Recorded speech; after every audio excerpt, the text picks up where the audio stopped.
last lesson we saw that a circle was the collection of all points in the plane that lie a fixed distance from a point known as the center. So here we have the center, and it just kind of goes, all of these points go all the way around, and they're all the same distance away from that center point. And this is really a terrible circle here, but you get the idea. All of these points are going to be the same distance away from that center, and that's what we call the radius. So from this center to that point is a radius, from here to here is a radius, here to here is a radius, and so on. And now remember, all radii are equal. All of these red lines, they're all radii, and they're all the same length. So that's something you should be familiar with already, is what a radius is. Then the other one that you may be familiar with is a diameter. So a diameter goes from endpoint to endpoint and goes through the center. So these blue lines are diameters. Okay? And the last one, which is probably new, the last one is what we call a chord. So a chord, I'll represent it with this orange here. It goes from endpoint on a circle to endpoint on a circle, but it doesn't necessarily have to go through the center. So these are chords that I'm drawing. So these are chords. It can go through the center. So that's an example of a chord, but specifically that would be a diameter. Okay, so just to recap, a radius is a line segment drawn from the center to any point on the circle. A chord is a line segment that has both of its endpoints on the circle. And a diameter is a specific chord that passes through the center of the circle. So if we take a look at this first exercise here, we have circle A, and circles are denoted by their center. So for example, we can call this circle A. If we're called something called circle A, that means that A is the center. So you might see sometimes this. So that's for circle A. Okay, with the dot in the middle represents the center. So it says list 3 segments that represent the radii of the circle. So 3 segments that would represent the radii. So I could say from A to B would be one, from A to D would be another, and then from A to C would be one more. So as long as it goes from the center, to an endpoint, that's considered to be a radius. So we have AB, AC, and AD. Okay, so AB, AC, and AD, they are all radii because they all go from the center to an endpoint. Okay, so we want to know now which one represents a diameter. So which one represents a diameter? So endpoint, and goes through the center. So CD would be considered a diameter. And now the relationship of the diameter and the length of the radius is that a diameter is twice the length of the radius. So a diameter is twice the length of a radius, because a diameter is made up of 2 radii. AD and AC make up all of it, DC. Then it says list all of the chords. So chords specifically go endpoint on a circle to endpoint on a circle. So our chords would be D to B would be a chord. And then also the diameter, D to C would be a chord. So DB and DC are our chords. DB and DC. And the last one, explain why triangle DAB must be isosceles. So why does that have to be isosceles? So let's go ahead and highlight that. So DAB. So why is this isosceles? So if we think about it, we actually have 2 radii. AD and AB are both radii. So since AD and AB, since they're radii are always going to be equal. So we could say triangle DAB is isosceles Okay, so DAB is isosceles because DA and BA are both radii. So triangle DAB is isosceles because DA and BA are both radii. All radii are equal, and an isosceles triangle has two congruent sides. So we have two equal sides. An isosceles triangle does have two equal sides. Okay? All right, so moving on, that's taking care of some of the segments that have names, so diameter, radius, and chord. Now we'll take a look at some other vocabulary which we call arcs. So an arc, think about like kind of architecture, you have your arcs in your building. So arcs have kind of the curved pieces on the circle. And we name arcs by their endpoints, but there is something that we have to take into account here. So if we take a look at the circle O, we have point A, B, C, and D are all on the circle, and BD is a diameter. Now we have something called minor and major arcs. Minor and major arcs. So if you think about those words, minor and major arcs, minor is the smaller arc, and the major is the bigger arc. So it says, name the minor and the major arcs that have A and B as their endpoints.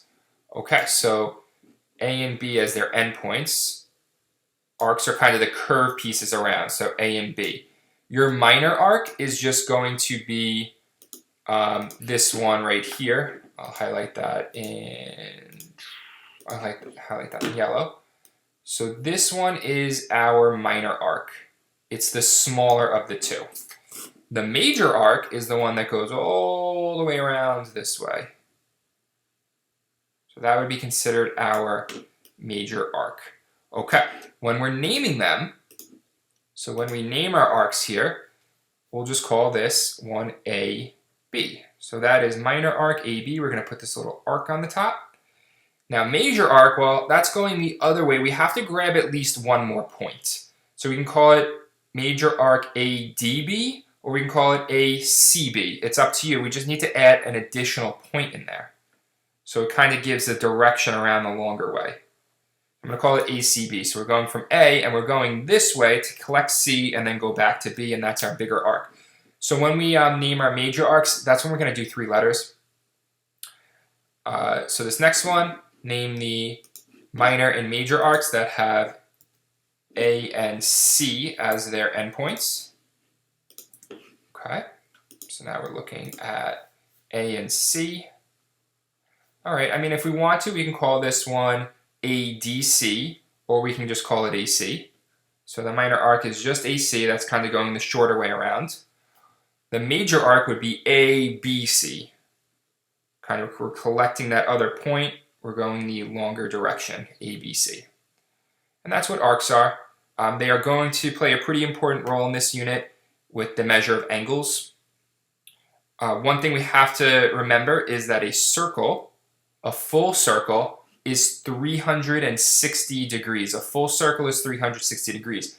And these arcs, we're going to measure in degrees. So like this arc, I don't know, it's kind of like, it's not, the full circle is 360 degrees, so maybe from here to here might be like 100 degrees. I'm not sure, but that's how we're going to, arcs will have measurement that way in degrees. And then to define this, we're going to first define what a central angle is. So a central angle of a circle is any angle that has the center of the circle as its vertex, and then any other 2 points lie on the circle. So for example, if I look here, kind of go here, it's saying circle B is shown below, which could be a central angle. So now the definition of a central angle is that its vertex has to be the center of the circle. So B has to be the vertex of the angle. If I go and kind of look here, they say DAE. So DAE Remember our middle letter is the vertex. So DAE, A is the vertex. A is not at the center, so it's not going to be 1. CEB, its vertex is Z, that's not at the center. CBA, there you go. The center of the circle is the vertex of the angle. That is a central angle. Okay, so now that we know what a central angle is, we can define the measure of an arc. We say that the measure of an arc is equal to the measure of the central angle. So the measure of an arc is equal to the measure of a central angle. So here's a central angle. The center of the circle is the vertex of that angle.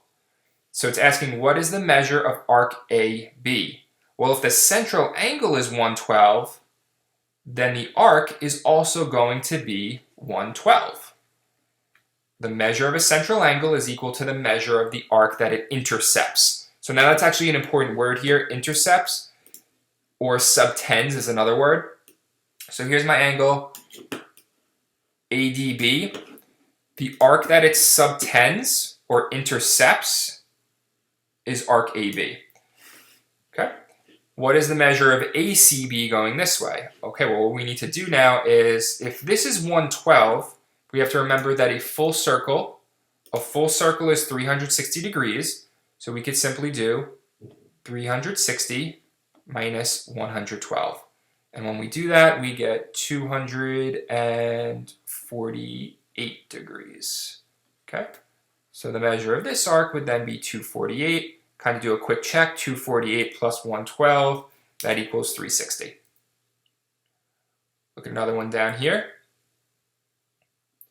Okay, so they're telling us the measure of arc AB is 43.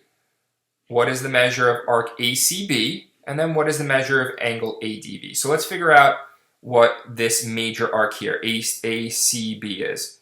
Okay, remember a full circle is 360 degrees, so we'll just do 360 minus 43.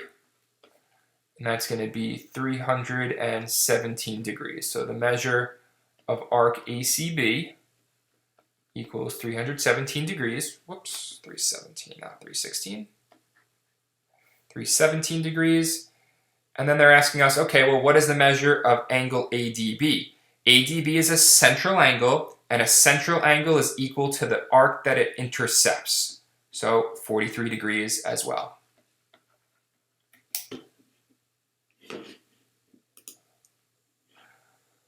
Okay, the last one we're going to take a look at is what we call an inscribed angle. So we just talked about a central angle. A central angle is at the center. Central angle, center of a circle.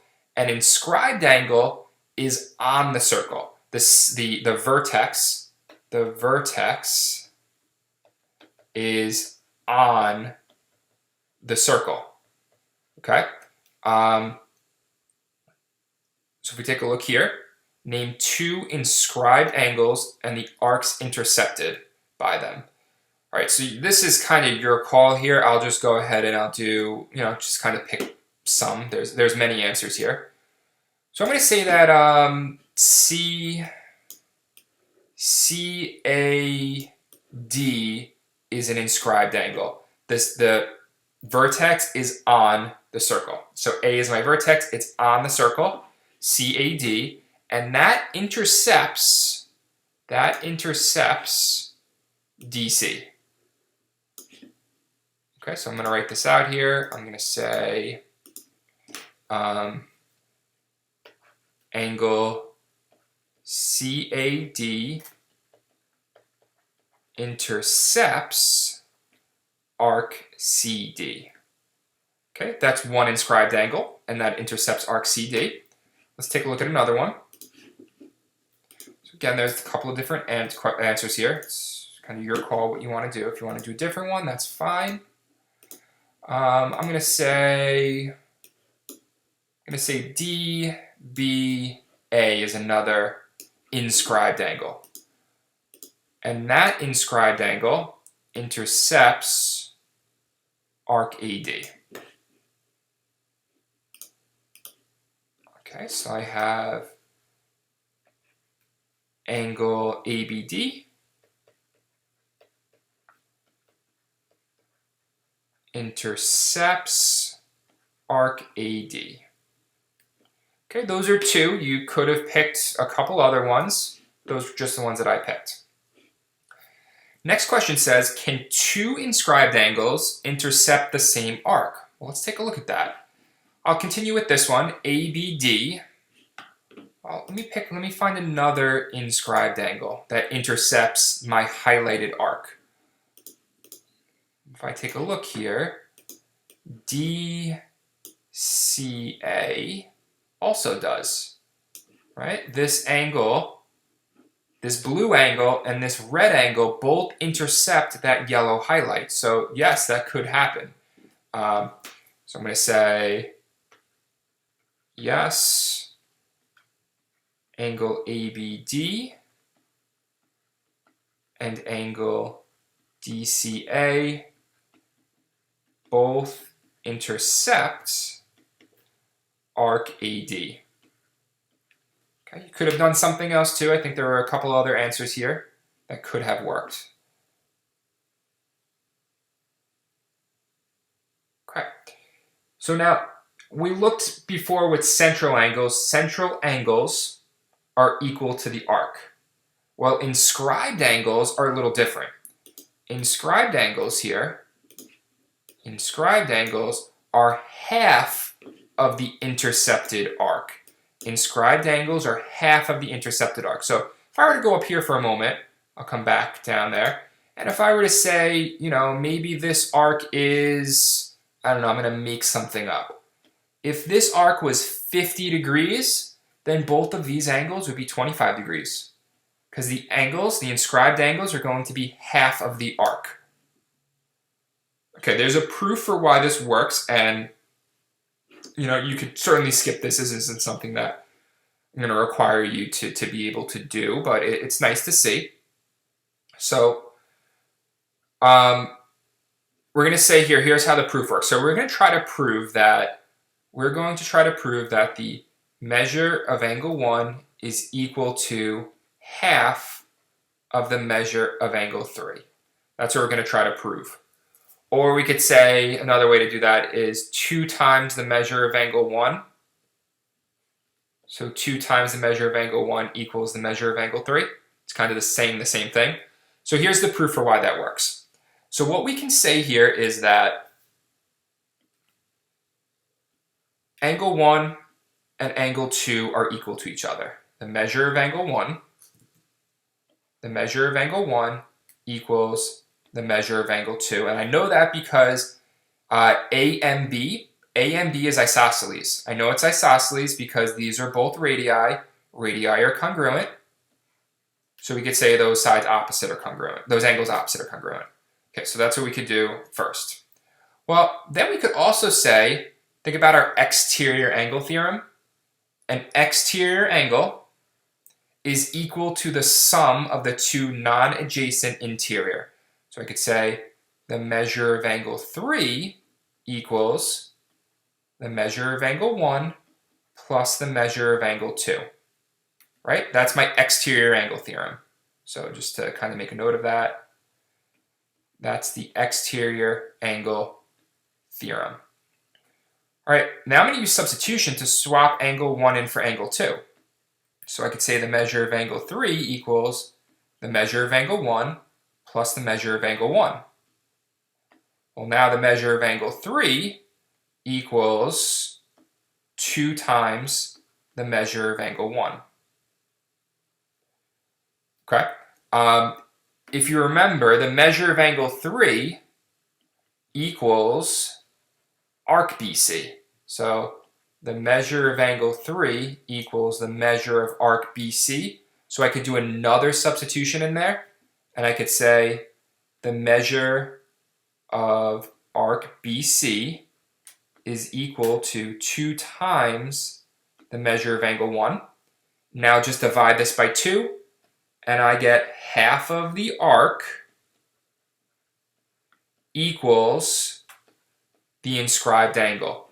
half of the arc equals the inscribed angle. And that's basically our rule. Here is my inscribed angle, and the green is the arc. This angle is half of the arc, and that's what we proved here. Again, I'm not requiring you to kind of know that. If you're able to follow along and see how that worked, that's great. Okay, all right, so let's move on to here, just a couple of these questions. So they're telling us the measure of angle ABC is 24, fine. So this is 24. Let's ask ourselves what type of angle this is. It's important in this unit to understand what the angles are called. So this angle is an inscribed angle. So that is an inscribed angle. We want to know what is the measure of the central angle. We want to know what AOC is. What is the measure of angle AOC? Well, if the inscribed angle is 24, remember, an inscribed angle is half of the arc. So if the inscribed angle is 24, then the arc has to be 48.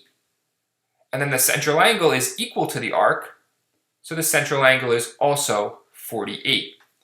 Okay, let's see if that makes sense. If I were to take the arc and cut it in half, that needs to give me my inscribed angle, which, yeah, my inscribed angle is 24. And just last two questions here. The measure of angle MOP is 118. Explain why MNP has to be 121. All right. So again, we need to be familiar with the vocabulary here. This is a central angle.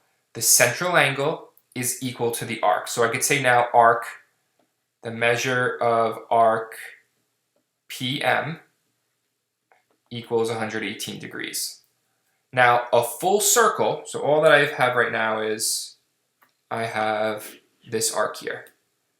What you really want to do is try to get all of the other arcs if you can. So we know that arc is 118. Let's go ahead and find this major arc all the way around. So this arc here, I'm going to highlight it in blue. So we want to find the measure of that arc. Okay, a full circle is 360 degrees. So what we could do is 360 minus 118. Is that going to be 242? So this arc is 242. They want us to explain, I should say, explain why the measure of MNP is 121. All right, well, this is an inscribed angle. This red inscribed angle intercepts this blue arc. We just found that that blue arc was 242. An inscribed angle is half of that. An inscribed angle is half of the arc, so it has to be 121. So explain why. We're just going to have to explain in words what we did. So, all right, I guess I can go ahead and do that. So we could say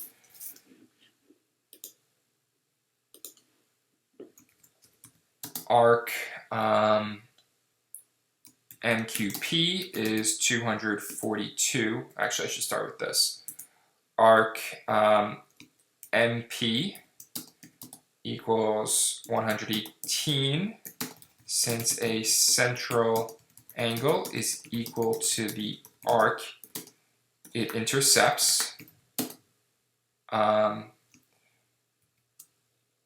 we could say arc MQP equals 242 because a circle is equal to 360 degrees.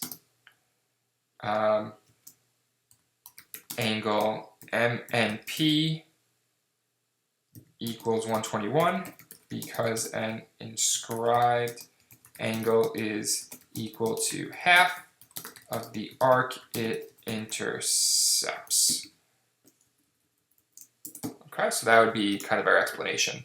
Obviously, I didn't have the symbols here to do it, but there would be your explanation. And we just have one last one here.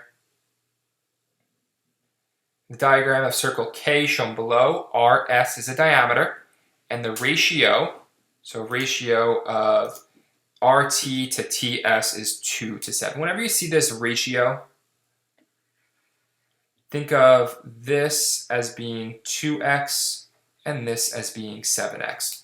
So RT, I'm going to label as 2x, and TS, arc TS, I'm going to say is 7x. We would like to find the measure of TRS. So we want to find the measure of this inscribed angle. Remember, an inscribed angle is equal to half of the arc it intercepts. So it's equal to half of whatever the measure of this arc is. We have to find the measure of this arc. Based on the information, we just know that it's 7x, and that this is tx, and that this is a diameter. Think about what a diameter does to a circle. A diameter cuts a circle in half. It goes through the center of the circle. It cuts it in half. So this is half of a circle, or we call it a semicircle. So from here all the way around, that was awful, is a semicircle. That's 180 degrees. So RT and TS have to add to 180 degrees. So we have an equation we could set up now.